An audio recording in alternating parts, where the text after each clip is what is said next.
The village was quiet, nestled against the edge of a dense forest. Its cobblestone streets wound around sturdy houses with sloping roofs, their walls adorned with climbing ivy and bright flower boxes. While the town was peaceful, an unspoken tension lingered in the air whenever the old church was mentioned. Located deep within the forest, the church stood as a shadow of its former self, its once proud spire now leaning slightly, its stone walls covered in moss and cracks. The vegetation surrounding it was lifeless, a stark contrast to the vibrant greenery of the forest just beyond. Alias stepped off the wooden wagon that had brought him to the village. He adjusted the strap of his satchel and surveyed his surroundings. The air was crisp, carrying the faint scent of pine and damp earth. He pulled out a notebook, flipping through pages filled with scribbled notes and old sketches. The church had been a subject of fascination for years, whispered about in folklore and rumored to be the source of strange occurrences in the area. Alias wasn't one to believe in ghost stories, but his curiosity had brought him here to investigate the truth behind the legends. As he approached the village square, he noticed the locals watching him with guarded expressions. A shopkeeper sweeping her stoop paused to glance his way, and an older man smoking a pipe near the fountain gave him a curt nod. Alias returned the gesture, used to the wariness that often accompanied his line of work. He wasn't just a researcher. His investigations often led him into the realm of the unexplained, where science and superstition collided. "You're here about the church, aren't you?" a voice called out. Alias turned to see a woman standing behind a market stall, her hands busy arranging jars of honey. Her gaze was sharp, appraising him. "That obvious?" he asked with a faint smile, stepping closer. She nodded, her lips pressed into a thin line. "No one goes there anymore. It's cursed, they say. Been that way for as long as I can remember.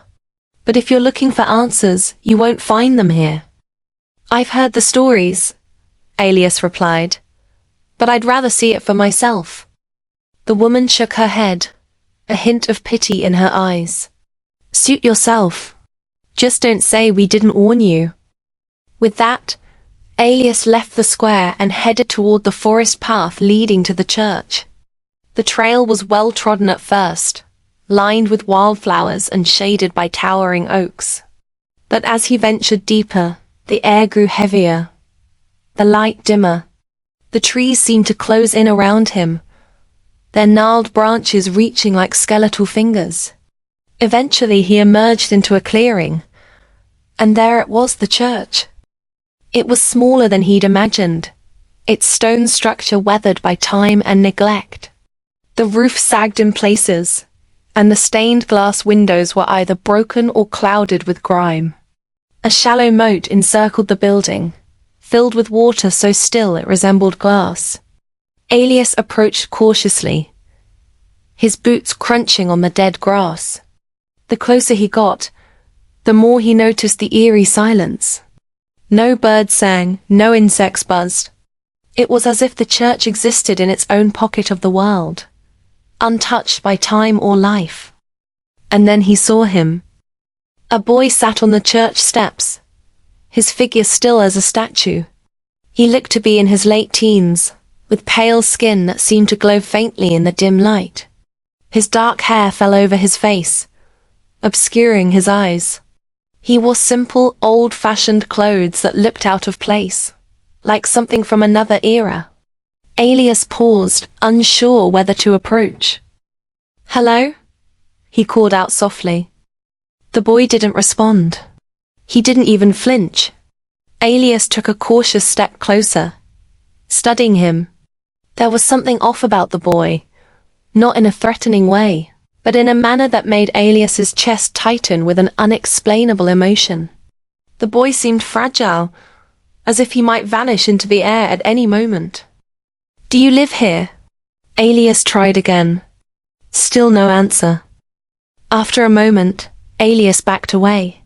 He wasn't ready to confront the boy or whatever mysteries tied him to this place.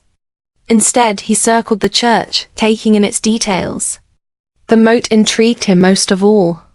It wasn't deep, but the water seemed unnaturally clear, almost luminescent. He knelt by the edge, dipping his fingers in. The water was icy cold, sending a shiver up his arm.